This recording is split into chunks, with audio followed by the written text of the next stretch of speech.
मेरे पावन प्रेम, मेरे अतुलित स्नेह, मेरे संपूर्ण समर्पण का अपमान करने के लिए मैं श्राप दूंगी आपको। मैं श्राप दूंगी आपको। यदि मेरा कृष्ण प्रेम सत्य है तो आपको केवल अपना ब्रह्मचर्य ही भंग नहीं करना होगा, अपितु एक नहीं 2 विवाह करने होंगे। ये श्राप है तुलसी का। 2 विवाह करने होंगे। ये श्राप है तुलसी का।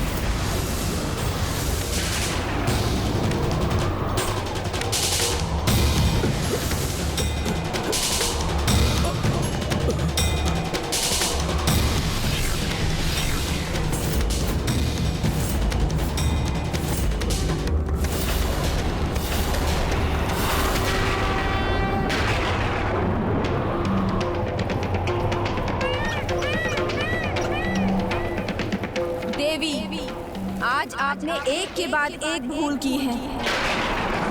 पहली भूल, जब आपने अपना तप भंग किया। दूसरी भूल, जब आपने एक तपस्वी को उसका तप भंग करने पर विवश किया। तीसरी भूल, जिन प्रभु परम कृष्ण के प्रति आप तन मन धन से समर्पित होने की बात कहती हैं, उन्हें भूलकर किसी अन्य को विवाह प्रस्ताव दे दिया। और चौथी भूल, मुझे ब्रह्मचर्य व्रत का पालन करने की इच्छा रखने वाले बालक को 2 विवाह करने का श्राप दे दिया।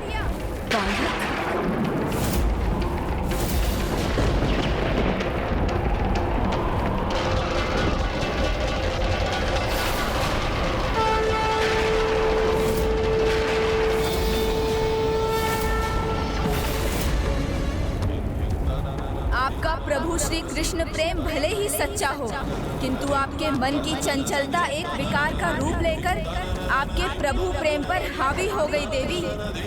अन्यथा आप अपने मन पर नियंत्रण रख पाती और आपको मेरा वास्तविक रूप दिखाई देता, वो नहीं जो आप देखना चाहती थी। और आप मुझे देखते ही पहचान जाती कि मैं कौन हूँ।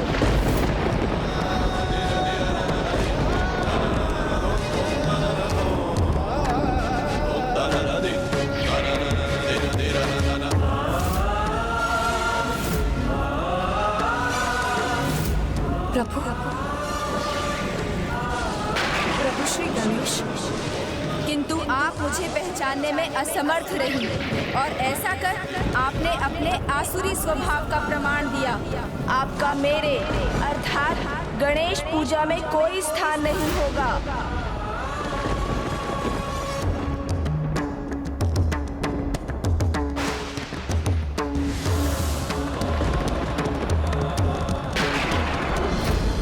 मात्र यही नहीं, इस जन्म में आपका विवाह आपके आराध्य प्रभु से नहीं, अपितु एक असुर से होगा। असुर से होगा।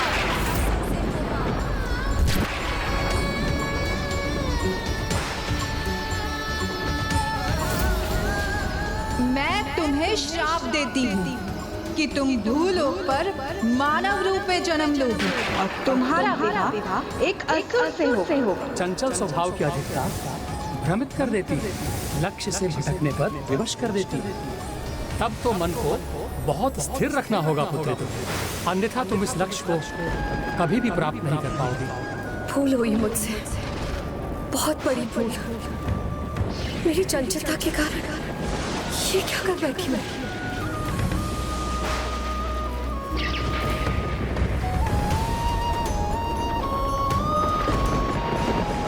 मुझे क्षमा कीजिए गजानन, मैं तो समझी थी मेरे मन में मेरे प्रभु श्री परम कृष्ण का वास, मेरे मन मंदिर में उन्हीं की छवि है। किंतु मेरी चंचलता के कारण मेरा मन मंदिर दूषित हो गया और ये सब मेरा दोष है, मेरा ही दोष है प्रभु। अब आपसे श्रापित हूँ, मैं प्रभु श्री परम कृष्ण के साथ से वंचित हो जाऊंगी तो मेरे जीवन का क्या लाभ प्रभु। प्रभु आप मुझ पर कृपा कीजिए, आप मुझे कोई और दंड दे दीजिए, मैं सह लूंगी, किंतु ये श्राप लौटा लीजिए आप। देवी, ना आपका श्राप लौट सकता है ना मेरा। इसलिए इस जन्म में तो आपकी यही नियति है कि आपका विवाह उसी से होगा जिसने असुर कुल में जन्म लिया होगा। नहीं प्रभु, किसी अन्य से विवाह उसकी तो कल्पना मात्र असंख्य मृत्यु के समान है। दंड स्वरूप मैं आपको अपने जीवन की एक एक श्वास न्योछावर करती हूँ। हे परम कृपालु पार्वती नंदन गणेश जी, फूल स्वीकारने पर तो आप असुरों पर भी कृपा करते हैं, तो अब मुझ पर भी कृपा कीजिए प्रभु।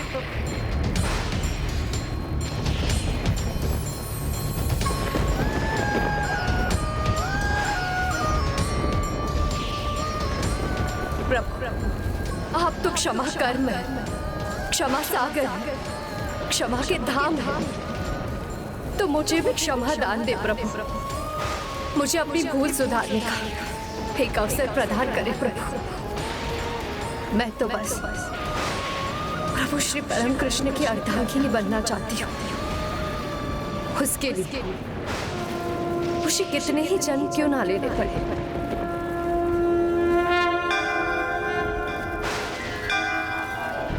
ओम वक्रतुंडेक गणपते वर वरद सर्व जन्म में वशमाने नमः।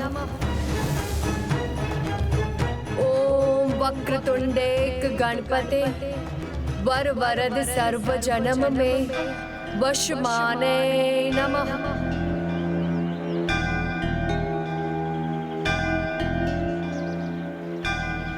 ओम वक्रतुंडेक गणपते वर वरद सर्व जन्म में वशमाने नमः।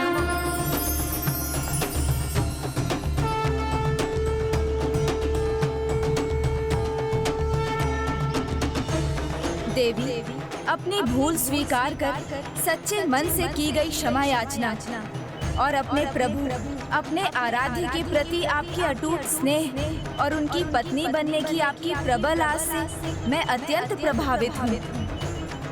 किंतु तब भी अपने शाप को रोकना मेरे लिए संभव नहीं।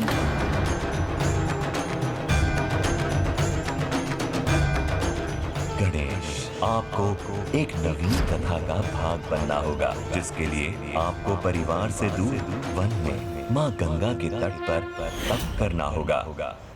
हाँ, एक वरदान मैं आपको अवश्य दे सकता हूँ। शीघ्र आपका जन्म एक दिव्य पौधे के रूप में होगा, जिसका नाम भी तुलसी ही होगा, जिसका नाम भी तुलसी ही होगा।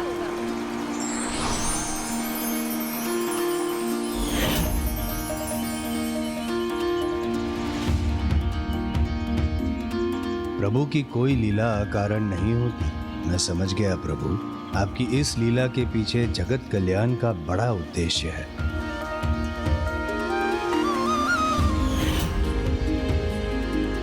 और उस पौधे के रूप में आपका जिस घर में वास होगा वहाँ आपकी पूजा होगी। किंतु बस मेरी पूजा में ही तुलसी पौधे का निषेध होगा।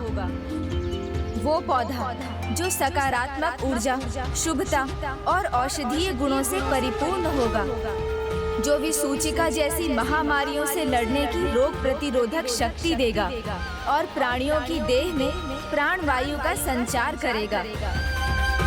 और उस दिव्य पौधे के रूप में आप पर आपके प्रभु, आपके आराध्य की कृपा भी होगी। देवी तुलसी, आप इस दिव्य पौधे के रूप में प्रभु श्री कृष्ण के शालीग्राम रूप की अर्धांगिनी बनने का सौभाग्य प्राप्त करेंगी।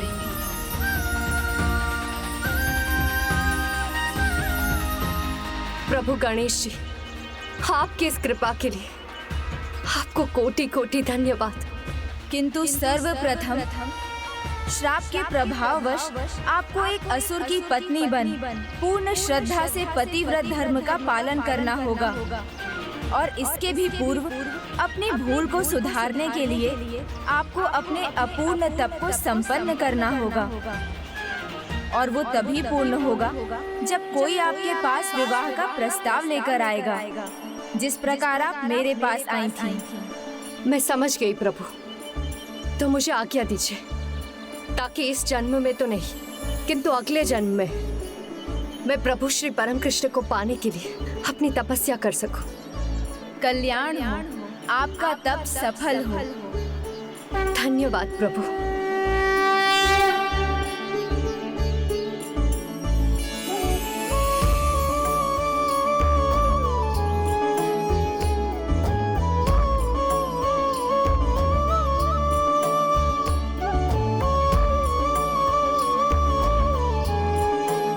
विघ्नहर्ता गणेश का आशीष व्यर्थ नहीं जाएगा। हे श्री गणेश, आपका कोटि कोटि धन्यवाद। आपकी तपस्या से मेरे पूर्ण अवतार का मार्ग ही नहीं खुला, अपितु जगत को पवित्र तुलसी पौधा पाने का मार्ग भी मिल गया। और आपने अपनी साधना से मेरे अंश शालीग्राम के आविर्भाव का उपाय भी कर दिया। मैं अत्यंत प्रसन्न हूँ और आपका कृतज्ञ भी। प्रभु श्री परम कृष्ण, किंतु मैं तो उलझन में पड़ गया ना। मुझे तो 2 विवाह का श्राप मिला है। तब का फल तो मिलना ही था, और कदाचित जो श्राप आपको मिला है वो भविष्य में सभी का वरदान बनेगा। हाँ प्रभु, किंतु भविष्य तो तभी अच्छा होगा जब हम अपने वर्तमान को सुंदर बनाएंगे। इसलिए मुझे वर्तमान को देखना है, और वर्तमान में संपूर्ण कैलाश मेरे विवाह की चर्चाओं से गूंज रहा होगा। आज मैं अत्यंत प्रसन्न हूँ। गणेश का विवाह भले ही उसे मिले श्राप के कारण नियत हुआ हो, किंतु एक बात तो तय है, अब वो अपने विवाह को नकार नहीं सकता। और जहाँ तक बात है श्राप की, ये सभी श्राप प्रत्यक्ष या अप्रत्यक्ष रूप में सभी के लिए शुभता का कारण ही बनेंगे। और देवी तुलसी को दिए गए गणेश के आशीर्वाद के कारण शीघ्र हर घर आंगन में तुलसी का पौधा लहलहाएगा, जो शुभता और स्वास्थ्य का प्रतीक बन प्रत्येक गृह को निरोग करेगा। इसीलिए देवी तुलसी ने जिस मंत्र का पाठ कर प्रथम पूज्य गणेश का वरदान प्राप्त किया, जिस मंत्र के उच्चारण से उन्होंने कृष्ण पत्नी बनने का आशीष पाया, जो भी भक्त गणेश के उस अद्भुत मंत्र का सच्ची आस्था से उच्चारण करेगा, उसके विवाह में आने वाले सभी विघ्न टल जाएंगे।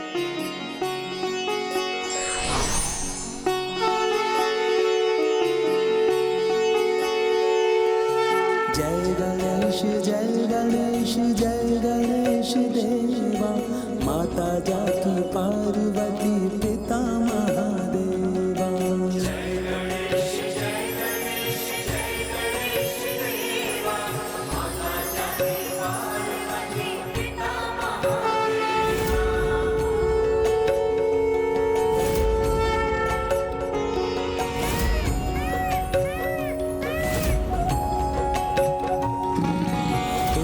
हर दिशा दिशा कृष्णा पुकार, गजानन को कृष्ण समझ एकटक निहार। क्या को क्या दिखलाए प्रेम मन धीरा, कंचन को कांच समझे कांच को हीरा। तब गणेश ने फल के दर्शन कराए, तुलसी के सब दृष्टि दोष मिटाए। तुलसी गजानन से वरदान पाए, धन्य हुए धारा के खिलाई मुस्कुराए।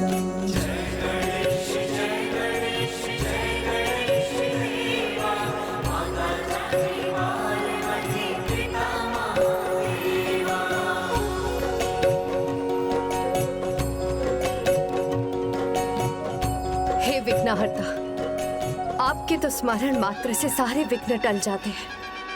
प्रभु, मेरा प्रणाम स्वीकार कीजिए और मेरे इस तप को निर्विघ्न संपन्न होने का आशीर्वाद दीजिए। ओम गं गणपते नमः।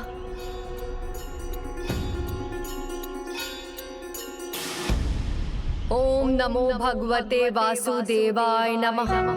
ओम नमो भगवते वासुदेवाय। कृष्णाय नमो नारायणाय सुरमंडन मंडनाय, नारायणाय सकल स्थिति कारणाय, नारायणाय भवभीतिनिवारणाय नारायणाय प्रभवाय नमो नमस्ते। नारायण नारायण। प्रभु, जब देवी तुलसी ने अपने तप के पूर्व ही विघ्नहर्ता श्री गणेश का स्मरण कर ही लिया है, तो अब तो मुझे नहीं लगता है कि उनके तप में कोई बाधा आएगी। सफल होगा अवश्य। देखिए ना, कितने निर्विघ्न रूप से वो अपना तप कर रही है। ओम नमो भगवते वासुदेवाय कृष्णाय नमो नमः। जिस चंचलता के कारण इनके तप में बाधा आई थी, वो चंचलता अब बाधा नहीं है। आपको पूर्ण विश्वास है ना देवर्षि?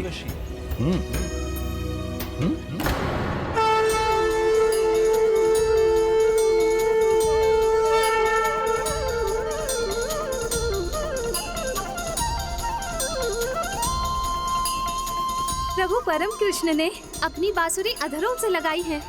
आओ सखी आओ, प्रभु बांसुरी वादन करने वाले हैं। छोड़ो सब काम और चलो मुरलीधर की मुरली की धुन में खोने। ओम नमो भगवते वासुदेवाय कृष्णाय नमो नमः। बांसुरी वादन करने वाले हैं। चलो चलो विलंब मत करो। ओम नमो भगवते वासुदेवाय कृष्णाय नमो नमः। चलो चलो शीघ्रता करें। नमो भगवते वासुदेवाय। नारायण नारायण। देवी तुलसी की ये कैसी परीक्षा ले रहे हैं प्रभु? नमो भगवते वासुदेवाय। देवी तुलसी का ध्यान फिर से भंग तो नहीं हो जाएगा? ओम नमो भगवते वासुदेवाय कृष्णाय नमो नमः। नमो भगवते वासुदेवाय कृष्णाय नमो नमः।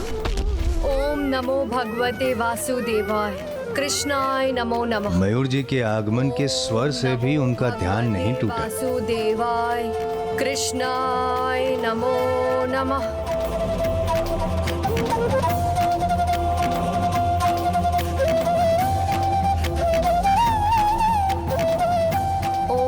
नमो भगवते वासुदेवाय कृष्णाय नमो नमः। मेरा विश्वास उचित ही था। इस बार देवी तुलसी का ध्यान कदापि भंग नहीं होगा।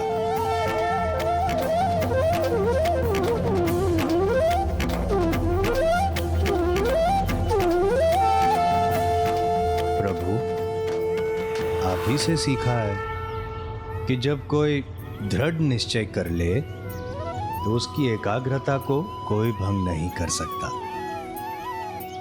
देखिए, आपकी मुरली की तान भी इनके तप को भंग नहीं कर पाई। सच सच मैं चिंता कर रहा था देवर्षि। देवी तुलसी और उनके तप को तो विघ्नहर्ता गणेश जी का आशीष प्राप्त, तो अब उनके तप की चिंता तो दूर हुई, किंतु देवताओं को एक दूसरी चिंता अवश्य करनी चाहिए। सुदामा अर्थात शंखचूड़ की तपस्या की। ओम ब्रह्म देवाय नमः। ओम ब्रह्म देवाय नमः। ओम ब्रह्म देवाय नमः। ओम ब्रह्म देवाय नमः। ओम ब्रह्म देवाय नमः। ओम ब्रह्म देवाय नमः। ओम ब्रह्म देवाय नमः। ओम ब्रह्म देवाय नमः। ओम ब्रह्म देवाय नमः। इसके तप का प्रभाव तो निरंतर बढ़ता ही जा रहा है।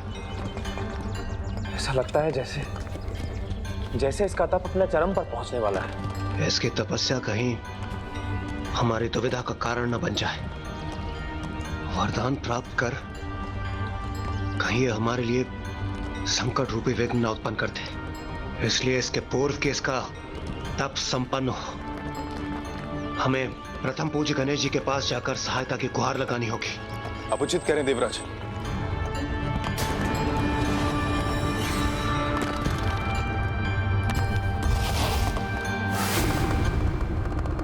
माँ, समाचार शुभ हो तो आनंद कितना बढ़ जाता है ना? हाँ माँ, अब तो आपका आनंद अपने चरम पर होगा। आपको 2 पुत्र वधुओं का सुख जो प्राप्त होगा। तब तो हमें सभी प्रबंध आरंभ कर देने चाहिए।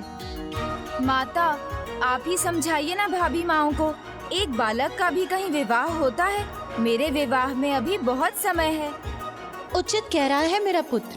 अब पुत्र गणेश के विवाह की बात कोई नहीं छेड़ेगा। किंतु पुत्र, भाभियों को इतना अधिकार तो है कि वो तुम्हारे विवाह के लिए सुयोग कन्या तो ढूंढना आरंभ कर ही सकती हैं। और जब कन्याएं मिल जाएंगी तभी विवाह होगा। माता, अब आप भी उनकी ओर से ही बोल रही हैं। तो लगता है विघ्नहर्ता स्वयं विघ्न में उलझ गए। विघ्न तो हम देवताओं पर आने वाला है। बहुत भारी संकट सामने।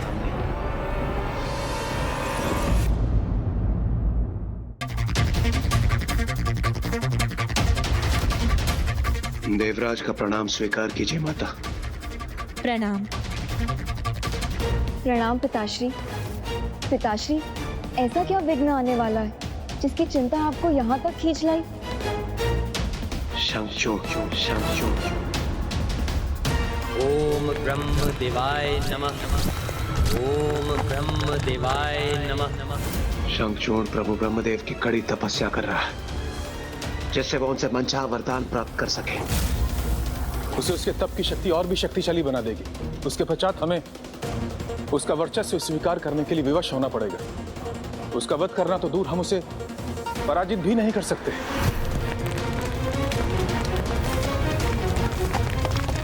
इस शंखचूड़ नामक विघ्न को अब आप ही टाल सकते हैं।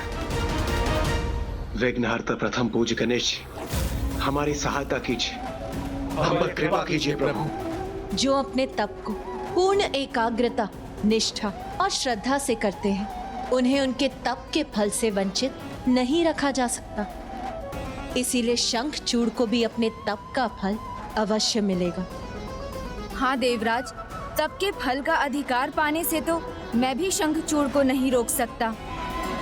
और अब तो सोच विचार का भी समय नहीं, क्योंकि अब उसका तप चरम पर पहुंचकर संपन्न होने वाला है। ओम ब्रह्म देवाय नमः। ओम ब्रह्म देवाय नमः। ओम ब्रह्म देवाय नमः। ओम ब्रह्म देवाय नमः। ओम ब्रह्म देवाय नमः। ओम ब्रह्म देवाय नमः।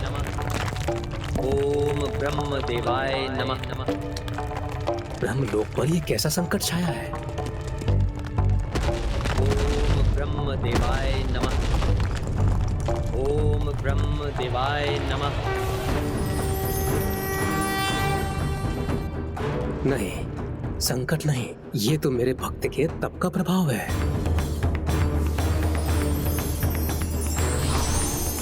जो अति सुंदर है, सर्वथा अद्भुत है।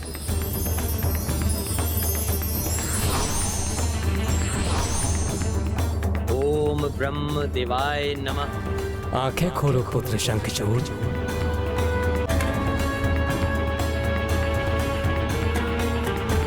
प्रणाम प्रभु ब्रह्मदेव।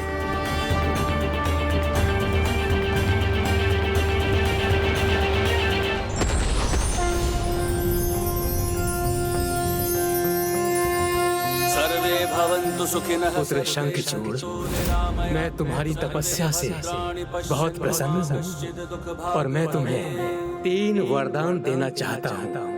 मांगो, जो कुछ भी तुम मांगना चाहते हो मांगो।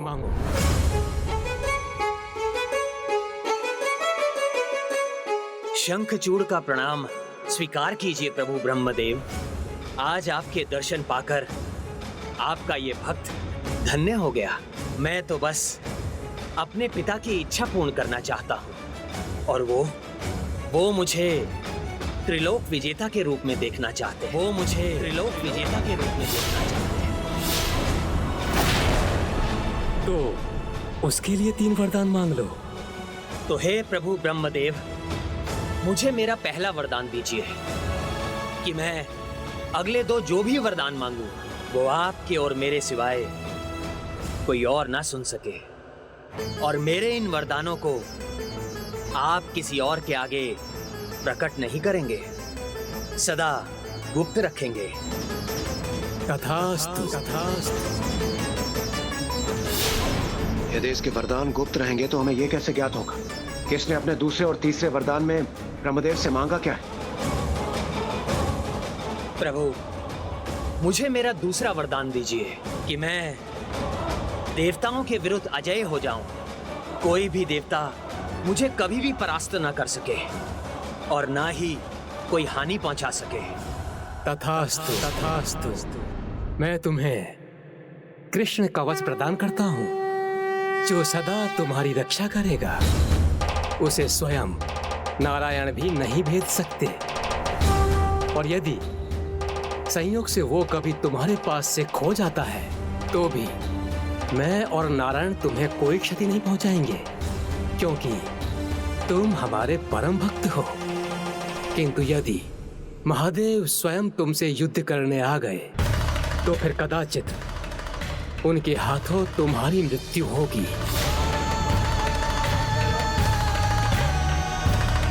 आपने मुझे 3 वरदान देने का वचन दिया है ब्रह्मदेव, और अभी तीसरा वरदान शेष है। हाँ पुत्र, मांगो। तीसरे वरदान में तुम क्या चाहते हो?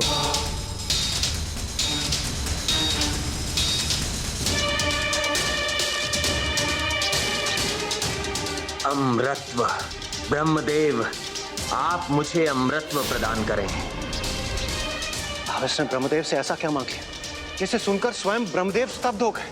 उसने अवश्य कुछ ऐसा मांगा है देवराज जो ब्रह्मदेव के लिए भी प्रदान करना असंभव है।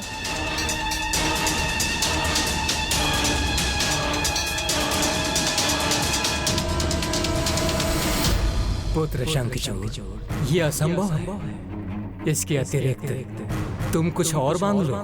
प्रभु, व्यक्ति वही मांगता है जिसकी उसे आवश्यकता होती है, और आप ही ने कहा है कि मेरी मृत्यु मात्र महादेव के हाथों ही संभव है। उसके अनुसार जो मेरे लिए आवश्यक है वही मांग रहा हूँ। जिसका जन्म हुआ है उसकी मृत्यु भी होगी। जीवन और मृत्यु सृष्टि का नियम है, इसे मैं बदल नहीं सकता। ये वरदान देना मेरे लिए असंभव है। ये नियम और धर्म के विरुद्ध है। धर्म के विरुद्ध तो आपके द्वारा आपके वचनों से पलटना भी है प्रभु। आपने मुझे 3 वरदान देने का वचन दिया है और उसे पूरा करना आपका धर्म है। प्रभु, मुझे तो बस अमृतत्व चाहिए। यदि वो दे सकते हैं तो दीजिए, अन्यथा आप अपने वचन को भंग कर दीजिए। अपने वचन को भंग कर दीजिए।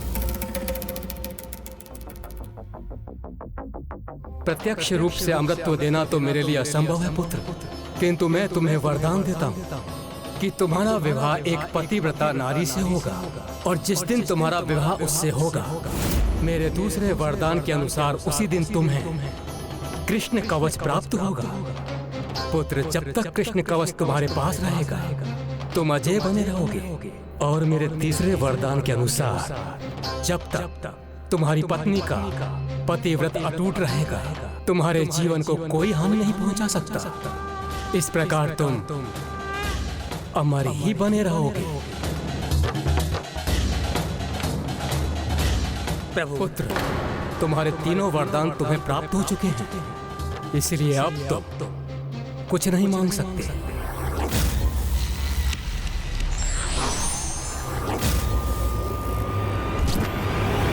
हे गजानन, ब्रह्मदेव ने ससुर को ऐसा कौन सा वरदान दिया होगा?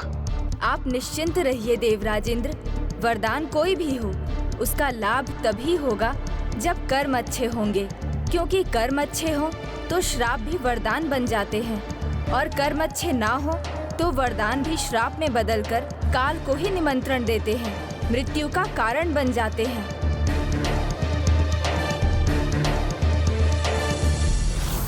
और जब तक तुम्हारी पत्नी का पतिव्रत अटूट रहेगा तुम्हारे जीवन को कोई हानि नहीं पहुंचा सकता।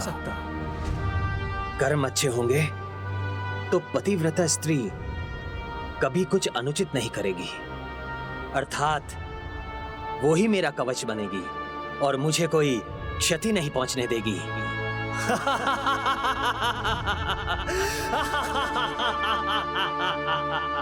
देवताओं, मैं शंखचूड़ अजय हो गया, अमर हो गया, और अब तुम सब मेरे प्रहारों से बचने के लिए कवच का निर्माण कर लो, अन्यथा मेरा कवच तो सदा मेरे साथ रहेगा, सदा ही रहेगा।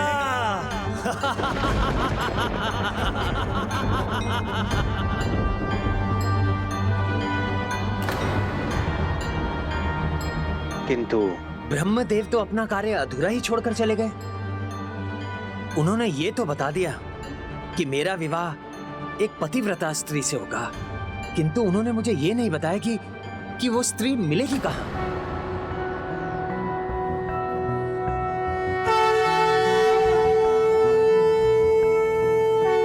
ओम नमो भगवते वासुदेवाय, कृष्णाय नमो नमः। ओम नमो भगवते वासुदेवाय, कृष्णाय नमो नमः।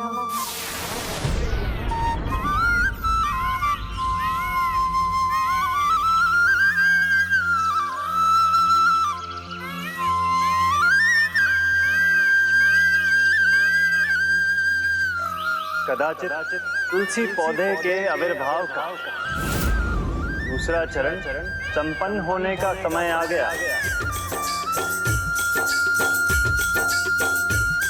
तो अब प्रभु घटनाओं का क्रम आगे बढ़ा रहे हैं।